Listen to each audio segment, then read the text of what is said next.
অনেক রাত, প্রায় 2:30 থেকে 3টা বাজে। তো শীত থেকে ইয়ে করার জন্য আমরা তো ক্যাম্পিং করে আছি তাঁবুতে।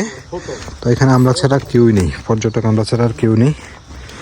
তো এই রাতে লাকড়ির সন্ধানে আমরা যাচ্ছি। আমাদের পুরো টিম, সম্পূর্ণ টিম লাকড়ির খোঁজে আছে।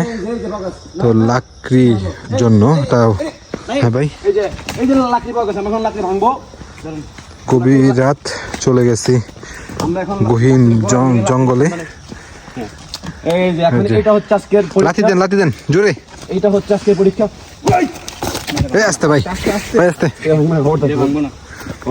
না ভাঙবে, রাজীব 3 জনে টান দিয়ে দেখো। হাত দিয়ে ভাঙবো না, এটা ভাঙবে। জাম জাম জাম। ওই জায়গাটা পরে রয়েছে রাজীব, সামনেটা পরে রয়েছে। না আমরা এখানে